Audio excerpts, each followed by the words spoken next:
So obviously this is sort of the card dreams are made of, right? The homecoming, new arena, championship belt on the table in front of you. I feel like it's something that you will enjoy, but are you making sure this week that you need to enjoy it, and are you enjoying this week so far?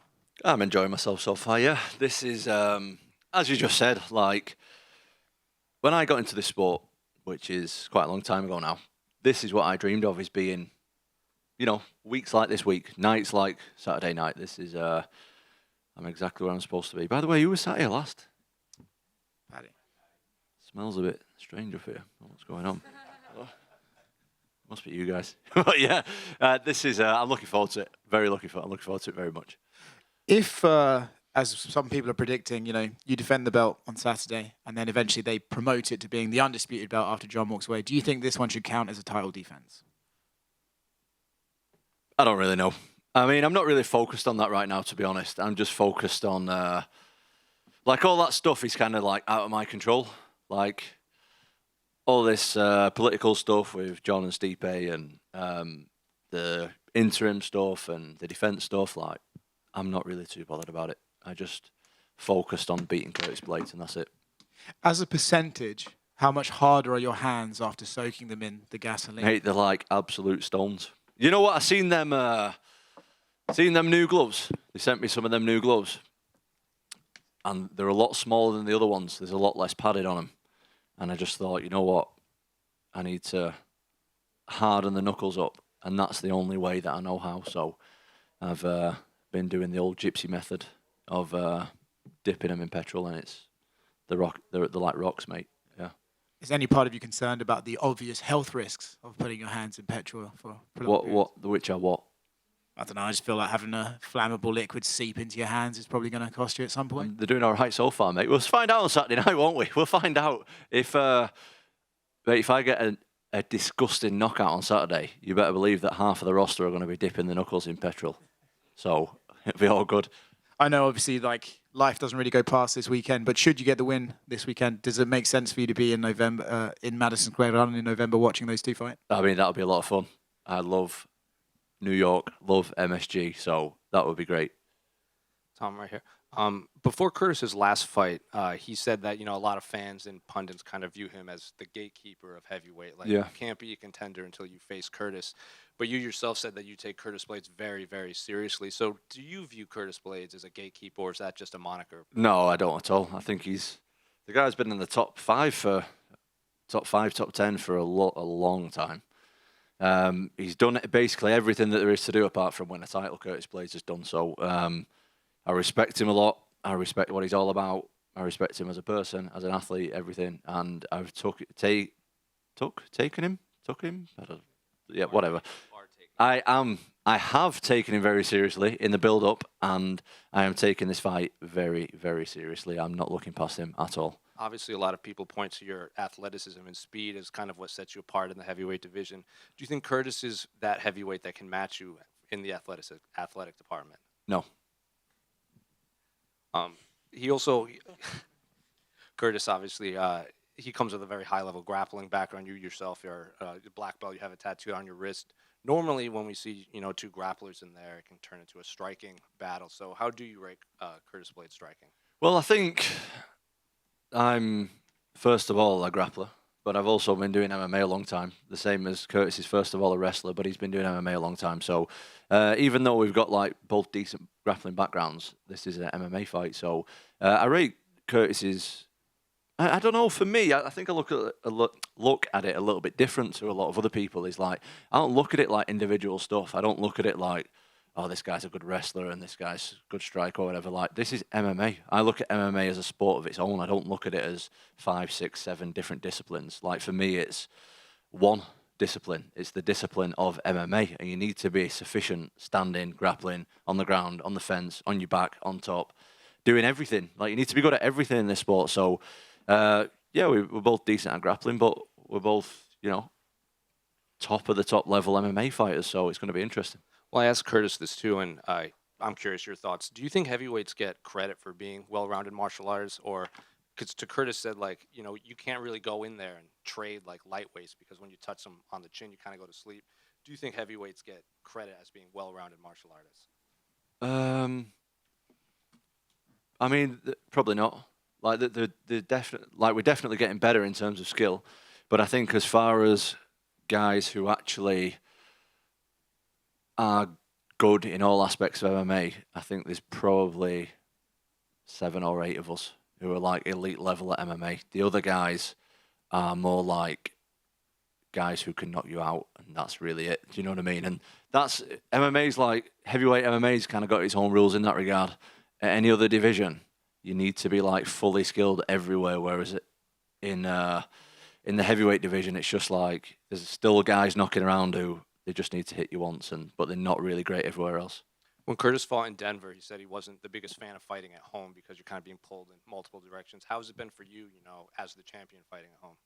Well, I've been pulled in multiple directions, but yeah, it's I mean, it's fine. Like, this is my fourth time fighting in the UK actually, and this time I'm not main event, so I'm sure Leon will be able to give you a more accurate response than I am. But I mean, there's definitely a lot of pressure. There's a lot more pressure fighting here than there is anywhere else. But I'm accustomed to the pressure at this point. Like, I'm friggin' #1 heavyweight in the world. If I can't deal with pressure now, then I'm probably doing the wrong thing with my life. So I'm all right with it.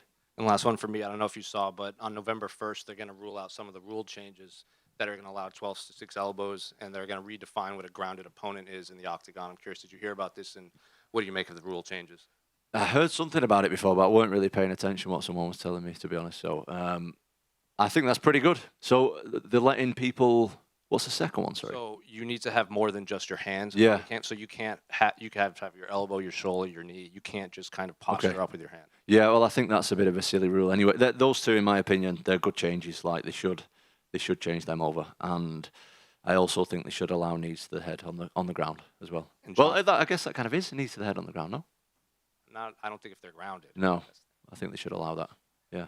John said he's going to try to appeal his previous loss to Matt Hamill because of the 12-6 is now allowed. Do you think it should be overturned to a win? Yeah, I think so. I think it's a silly rule. I don't know if you can do that like 10 years after the fact, though. Maybe, or however long ago it was. Maybe you can. I mean, we talk about John Jones. The guy has his own rules, so maybe he can. Tom, you have the shortest average fight time in UFC history, 2 minutes 10. Now, if you didn't already know that, now you do. Is that something that you want to keep going? You want to hold on to that mantle? I mean, it's nice to have, but it's not something I've tried to have. Do you know what I mean? Like, I always go into a fight, honestly, on the contrary to what people think, I prepare for a hard 5 rounds every time. And I see, I always get the same thing from my opponents on my opponent's team. And it's like, oh, we're going to drag him into deep water. We're going to bring him to a place he's never been before. The reason I've never been to them places before is because no one's good enough to take me yet. And that's not me being cocky. That's the reality of it. So everybody comes in and says, yeah, we're going to drag him into deep water. We're going to take him to this miserable place, blah, blah, blah. Like, brilliant. I'm prepared for it. Take me there, please, because I've never been there and I want to see how it goes myself. It's not, I'm not shying away from that at all. Like, if somebody can take me to the 3rd, 4th, 5th round in a competitive fight, fantastic. Because you've been nowhere close to seeing those rounds. And Curtis's team, they've not tried to keep anything secret. They've said that the aim of the game is to try and dominate you on the ground and split you open with elbows. But they're underestimating your incredible jiu-jitsu, aren't they? Do you feel that that would feed into an aspect of your game that has rarely been seen? I don't think they're underestimating me at all. I think that's just talk. And talk is talk and fighting's fighting. So we'll find out on Saturday. Final one from me. Has it been surreal, when you look back where you were 10 years ago to now seeing that Atherton is featuring very prominently on the UFC Embedded Fight Week? Is that crazy to see, where you're at and, where the town's at as well? Yeah, we'd love to see it. We love to see it as Atherton boys, don't we? Very, very nice. No, it's really nice. Yeah, it's really, really nice. And the people love it as well. Do you know what I mean? There's not a lot happens in that town. So to be able to, and that's not me, I'm not saying anything bad. I'm not saying anything bad. If I can bring some positive light to that, that's fantastic. Are you anticipating another mural, one that you're a bit happier with the arms? Yeah, the arms are very small. I think my arms are quite decent. And then when I seen that, I was like, oh. And I don't know why also. I'm still confused as to why I'm dressed up as a Roman. Like, I don't know why that as a gladiator or whatever it is. I have no idea why that is, but it's of course I'm honoured for having my face up in my hometown in a massive scale at school, but I don't know why as a gladiator. I still don't understand it. Tom, down here to your left. How was the social media detox for you going into this fight? Is the first time you've done it? Yeah, pretty good. Excuse me. Yeah, a lot better than. I mean, I still use my phone and stuff all the time, but I'm just not scrolling all day every day. I would just, to anybody who's going through any kind of, if they're feeling overwhelmed in their life, if they feel like they've got too much on or whatever, or they're feeling a bit anxious about stuff, first thing you should do, cut out social media. Try a month without it and see how you get on. Do what I did, delete the apps so you can't go back on it again. Because I was seriously addicted to scrolling. And yeah, my life is a lot better without reading hundreds of people's opinions of me every day. Do you know what I mean? It's like every time I go on there, I get tagged in stuff and I read the comments. And that's a mistake.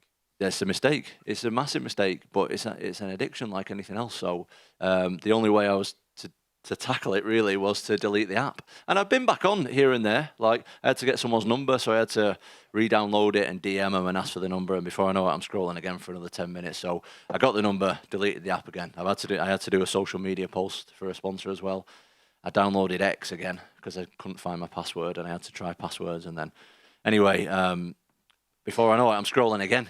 So I had to delete it again. And yeah, I'm just in a lot better place mentally without it. Like, I still post on there. I've got my social media guy, Charlie, who runs my YouTube and everything. Like, he's posting, everything's done through me, so it's all authentic. Do you know what I mean? It's not someone else physically posting, but it's coming from me.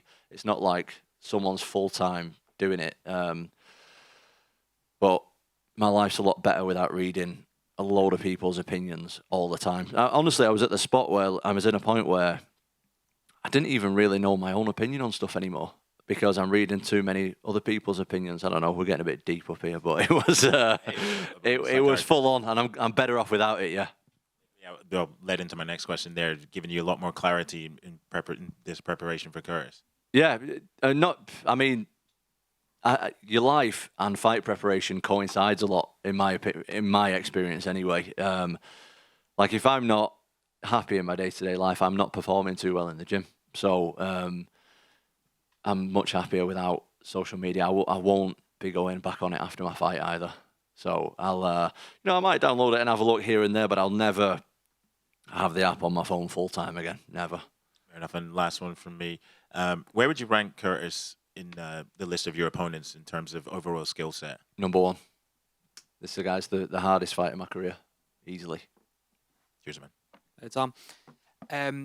I think a lot of people coming into this fight are cottoning on to what you guys are doing in the gym and building that heavyweight kind of super team. Are you fielding like more fighter requests to come down and get involved, and are you expecting more, with a win this Saturday? I mean, it's really nothing to do with me. It's to do with my dad. But that's just something that's kind of happened like organically. We never set out and were like, right, we're gonna get 20 heavyweights on the mat every day. I just kind of like needed big guys to train with. The big guys were kind of local, so we started training together. And then more guys started coming down, and we had guys that, we brought more guys in for sparring, and they liked it. And then before we know it, we have like 20 international guys, heavyweights on the mat every day. It's absolutely insane. And I've obviously brought guys over as well to help me train for this fight specifically. But my training situation absolutely couldn't be better, and I've leveled up massively since my last fight. And looking back to the last fight with Curtis, after the fight you shared a beer, talking about some of your memories from that moment, did it feel like unfinished business even when you're sharing a pint with him? Yeah, absolutely. Curtis is a good guy, man. Curtis is a nice guy from my knowledge of him. And I'm sure he thinks similar to me. I don't know, I can't speak for him, but I'm definitely going to try and knock his head off his shoulders this Saturday. And I'm sure he'll say the same for me. Do you know what I mean? That's the sport. But Curtis, as a human being, from my experience at least, is a good guy. Just finally from me, the pound for pound debate rages on. Dana White, whenever he gets a chance, he'll tell you John Jones is the man. Other people say he's not active enough, and you're in a position to comment on that. What do you think? what is this pound for pound bullshit? It's a load of rubbish. It's like saying, it just doesn't even make sense. Like, don't get me started on that shit. It's just like, how can you have a pound for pound? What does that mean if everyone's the same size? So how can you compare Demetrius Johnson's style to Brock Lesnar's style and say if they're the same? Like, they've got completely different attributes. It's like, I've got a bulldog, right? It's like saying, right, if my bulldog had a really long neck, it would win a giraffe or the bulldog. Like, it's absolute bullshit. How can you even compare it? It's a lot of rubbish. Tom here. How much of this fight is mental due to the way the first fight with Curtis ended? Every fight's mental. Every fight's like a solid 50% mental, in my opinion. For me, that fight's in the past. I'm not focused on that too much. That wasn't really a fight. Curtis is a good guy. He brings good skills. He's great everywhere. And we're two different guys now than we were 2 years ago. You know, MMA moves really quick. So, yeah, this is a new fight for me, really. And you were Muhammad Makayev's first ever Brazilian Jiu-Jitsu coach. What was it like? What has it been like seeing his rise up this flyweight division? Yeah, I don't know. Did he tell you that? He said it in an interview a couple. Oh, right, maybe. I don't know. Because I used to teach a kids class, and he would come to the kids class. So that's how it worked. Yeah, I've known Muhammad since he was like 11, 12 years old. Since he first came to this country, really. I mean, I'm not involved in his career anymore. I don't know what he's doing at the moment, but I speak to him all the time. We're friends. But since before he was even fighting, really, he's like special. He's a special guy. And I believe he's definitely going to be a champion in the flyweight division for sure. What do you think of his fight with Manel Cap? In all honesty, and this is nothing against Manel Cap, I don't really watch flyweight MMA, so I don't really know much about him, to be honest. So I don't know how the fights. I don't have an accurate assessment. I watch Muhammad because Muhammad's my friend, and I'm interested in him, obviously. As far as the flyweight divisions, usually, in all honesty, I'm fast forwarding the flyweights. Tom, just down to you, right? In terms of it being a Manchester card, and I know you're not the main event, but do you feel more pressure because this is everything that you asked for in terms of coming to Manchester?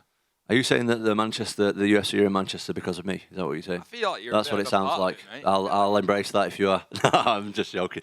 I feel pressure at every fight. I really, really don't want to get knocked out in front of millions of people. So, regardless if it's in Manchester or wherever else it is, I'm feeling the pressure. Do you know what I mean? But I mean, I'm definitely feeling the pressure, but I'm not feeling it any more than normal right now. But at 5 a.m. on Sunday morning, when the walls are vibrating, when I'm in the changing rooms and I can hear the crowd, maybe I'll feel different. But right now, it feels quite normal. And what would your And what would your advice be to the other fighters who are here in Manchester? What would you have them doing while they're here? To be honest, like, I've travelled quite a bit with fighting now, and you can't really enjoy the places where you go when you're fighting. Do you know what I mean? Like, you're stressed out, so you can't really enjoy it. But I was saying the other day to somebody, like, if you're coming to Manchester to like have a good time and watch a fight, I personally think it might be the best city in the world for that. Like, to show up, to go to some bars, to explore in the daytime and watch a good scrap on a weekend and then leave the day after. Probably the best city in the world, mate, in my opinion.